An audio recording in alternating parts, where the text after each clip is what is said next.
Well, hey there guys, Conceptual Concept 6.9 here in the beautiful Pacific Northwest, and well, today I wanted to go over modernizing your AK a little more, specifically chassis systems. I have 3 personally, and I thought I'd do a comparison, so maybe people who are looking at kitting out their AK might look at this and decide which one suits their needs the best, because none of these are cheap. One of them is less than half the cost of the other 2, but none of them are cheap, and we want our dollars to stretch as much as possible, and we want the buy once, cry once experience, right? So we're going to go over comparisons, pros and cons of each one, and then we'll end off with which one I personally prefer. And well, yeah, let's get into it, guys.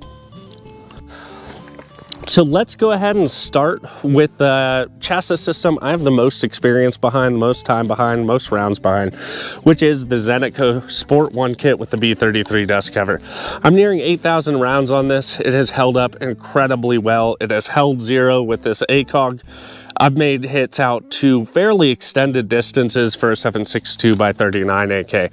So I'm to the point where I really trust this system.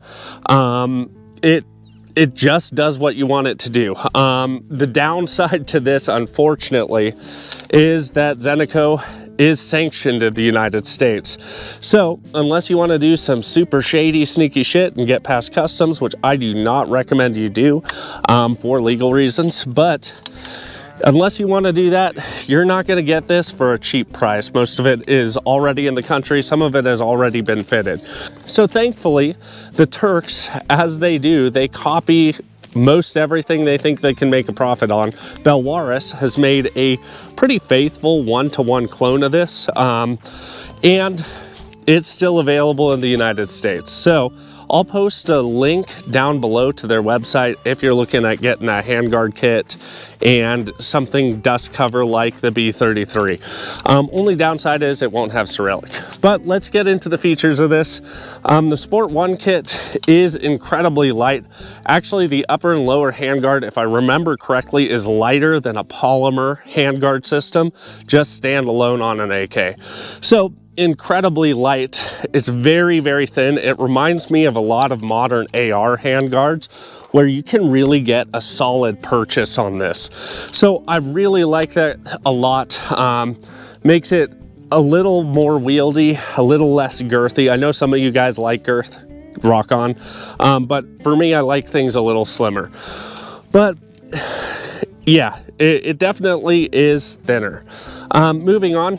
It does use a basis rail system, so this is kind of like the Russian M-LOK. Downside to that is that, again, it's not really supported here in the States. Everything's sanctioned off, so hopefully you'd have some extra Picatinny rails to put, you know, US-made accessories on, or if you luck out and get some Russian-made stuff as well. But that's kind of a bummer. I do really like the basis rail though. I think the basis rail is more user-friendly and more simple than M-LOK to install. I know M-LOK's not hard to install, but you'd be surprised how many people came in the gun shop who were fairly experienced shooters that still had trouble installing things on M-LOK. They just didn't learn the tips and tricks to be able to do everything without finagling quite a bit. Now, again, simple fix, it's just a knowledge drop, but the Zenitco stuff is much more user-friendly. So you'll see, I don't know if you can see that, but you'll see right here, you've got 2 screws. That inside screw actually has your locking bar. So it's parallel with the locking bar down below. So all you have to do is twist that to where the locking bar actually is locked, and then you just tighten it down, you're done. There's no trying to twist it and make it work like M-LOK has the locking bar that's a nut. So I apologize for that split. Bunch of birds were flying away. I was just making sure there wasn't a bear up the trail. But one benefit of the Barwarus over the Zenitco handguard is that it affords you M-LOK. It has M-LOK attachments in their Sport 1 style handguard, And so you can attach whatever US made accessories that are M-LOK compatible onto here. So it's got a leg up on the Zenitco. Another thing I want to add is, as you all know, I really enjoy my ACOGs. Anyone who's been watching the channel for any period of time, especially my TA50 with the red dot, I feel it's one of the best options for a general purpose AK. And the B33 dust cover, out of the 3 chassis systems I have, is the only one that can really accept this and stay zeroed. So huge benefit there. I really like it. But let's get into the cons. So the cons are, this guy is thin, and because it attaches to your handguard, the handguard retainer, it gets pretty dang hot, which can be a problem. You might want to kind of shift your hand off over time. Within 2-3 magazines, you're wishing you had gloves if you're not wearing them. So one cool part though is, because it's so thin and because there's so much ventilation, it does help the rifle cool down significantly quicker. So it might heat up quicker, but it also cools down significantly quicker as well. But that's really the pros and cons of this. Another downside is it does have quite a few screws in there. So make sure you are checking tightness regularly, and which I haven't done on this one yet, but make sure you're painting your screws. Just make a line, make sure it's not walking out.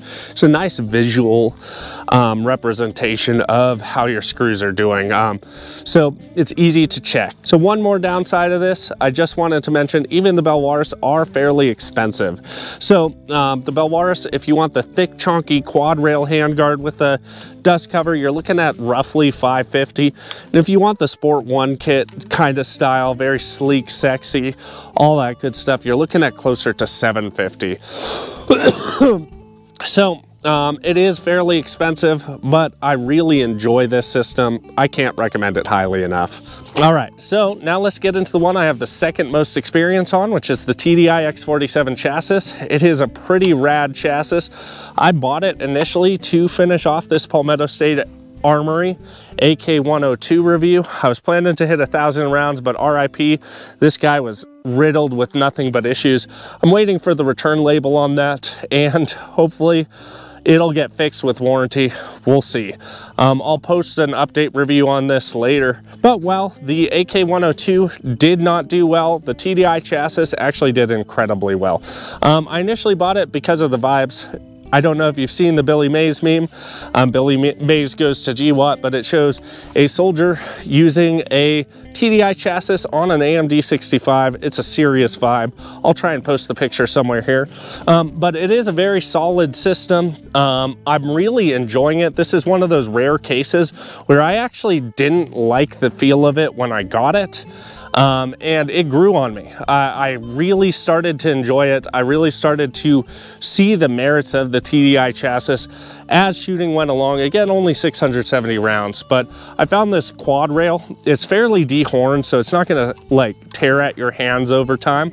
But the quad rail really gives you a good purchase to drive the gun. Really enjoyed that part about it. It also stayed a lot cooler than my ZPAP 85 handguard, Midwest Industries, and it cooled off faster as well. So I really liked that about it. Plus, it just kind of looks mean.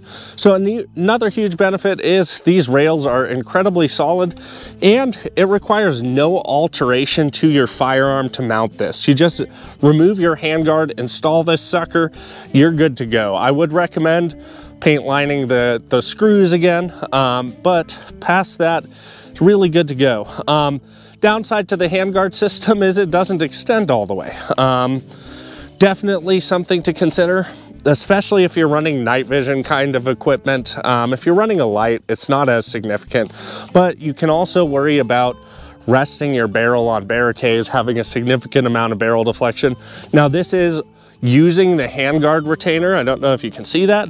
So you'll even get that on this, but it's not as significant if you rest on the handguard as it is on the barrel. Moving back, the rail system, remember what I said on the B33 dust cover. That's the only one that will readily accept prism optics. See how this cuts short? Why it does is so you can remove all the internals to clean. But red dot magnifier, or if you really want to weigh this bitch down, you can do a LPVO. So another huge thing to consider with this is by far the cheapest option of the three. This guy comes in at 300 bucks.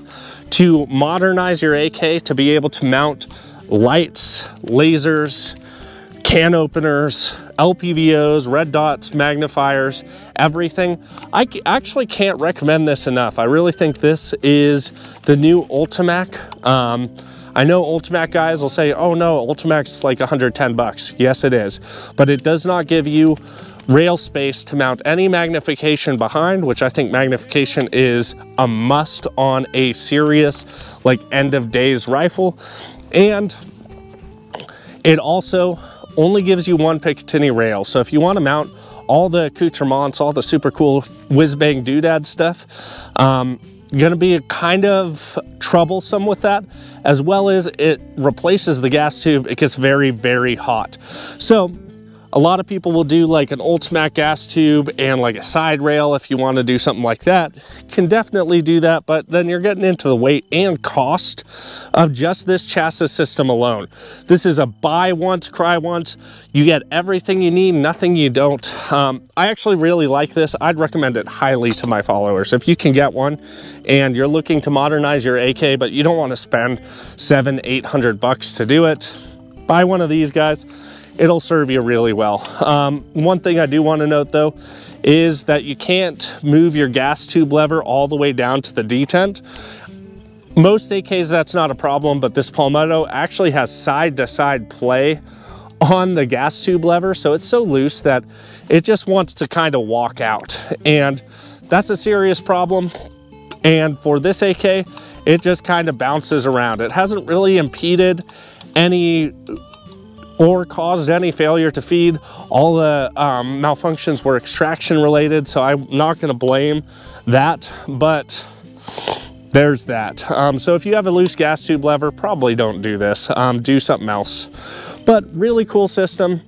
Recommend it highly. If you can get one, get one. So if you're in the market for a sling or a custom nylon accessory or chest rig, etc., look up Swift Textiles and Design. He's a startup business. Only selling through Instagram right now. I'll post a link to his Instagram down below. Go ahead and message him with requests or buy a sling, because you need a sling for your rifle. I am under no obligation to speak well of this. I won this sling in a giveaway, but so far I'm really impressed with the build quality. So go ahead and give him a shout out, support small business, help him grow, man, because I like to see that, and this is a pretty rad sling. So next up is the Sureshot Armament Group Mark III chassis. Now, I got this guy on trade just recently, so it is a used model. I have very few rounds through it, so I can't speak to longevity personally. However, there are quite a few reviewers who have put a lot of rounds through these, and they speak very highly. So I'm inclined to believe them, but I'll post a full review once I get up there in rounds with this. But let's go over initial thoughts. Initial thoughts are that it's pretty rad. So this lower handguard is not the slim. It allows you to maintain your lower handguard retainer, which I think personally is a must in case I want to retrofit it or remove this chassis, put something else in. It doesn't require any permanent modifications, so I like that quite a bit. Now this does have the 6-slot handguard retainer.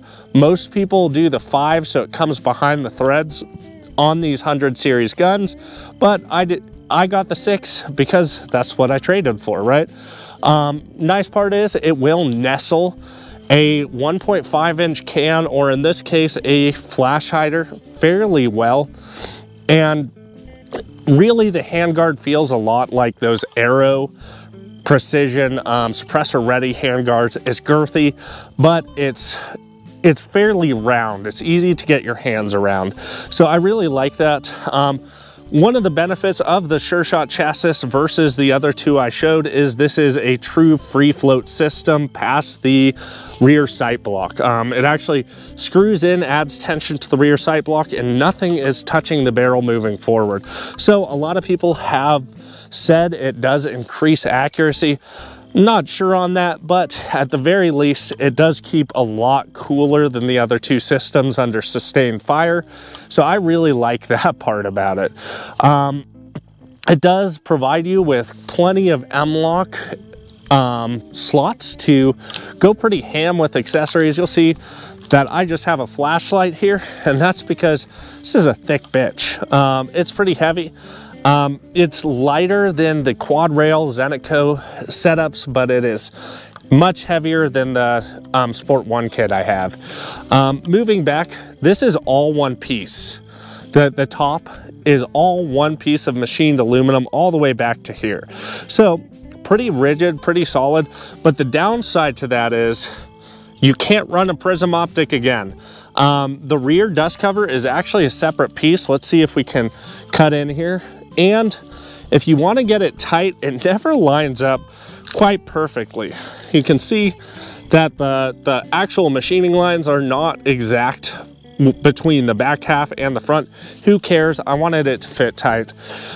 But because of that, the rear part of the dust cover will not hold zero. It is specifically, and Sureshot tells you this, specifically made only for magnifiers, so to go behind your red dot. Now you can definitely do an LPVO with a cantilever mount and mount it forward, much like the TDI, but this is thick already. I don't want to make it thicker, but this limits you to anything but a prism optic. So downside to that for sure. It does seem really, really rigid. I'm really excited to try it out. Again, 750 bucks. But that's all I really have to say about it right now. One major concern I do have about it is there are a lot of screws in this system. So I used blue Loctite, wrenched everything down. I didn't wrench it too hard to cross thread the aluminum, but I wrenched it down pretty solidly, and we'll see if it holds up. So which one is my favorite? Just based on feel, experience, and capabilities. My favorite is definitely the Zenitco Sport 1 kit with the B33 dust cover, and it really just boils down to the optic. This is my favorite optic. I've been using this for a year and a half now, and I actually have two of them. I like them so much. So since this is the only one that offers me that capability, this is the one I'm choosing. I also like the thinner handguard, but that's not as big of a concern after putting some rounds through the TDI chassis. Now, if I was doing a red dot magnifier setup and not something like the ACOG, I hate to say it, in 2024, what I would buy over all of them would be the TDI chassis. This guy is very plug and play, very user friendly to install. It's under half the cost of the two other options I've provided here, and it gives you 95% of the capability. The only thing it really doesn't give you is the extended handguard, which, well, honestly is ideal. It's not as necessary as a lot of people seem to think. And for 350 bucks cheaper than the other two options, you could buy a light, you could get into a decent optic, you could get this thing almost set up entirely versus just getting into the chassis system of the other two. I really, really like this. I'm gonna keep it long term because I just think it's a rad chassis. It's pretty rugged, pretty durable. It keeps the gun kind of light and nimble. Yeah, I can't recommend it highly enough. I really, really like this chassis system. So the TDI would be my pick for most of you, unless you want that free float handguard or you're willing to pay 350 extra bucks for the vibes. I think this guy will serve most of you incredibly well. It's gonna serve me well for years to come. So past that, just don't forget to go outside, enjoy nature's beauty, and eat that booty. All right, guys?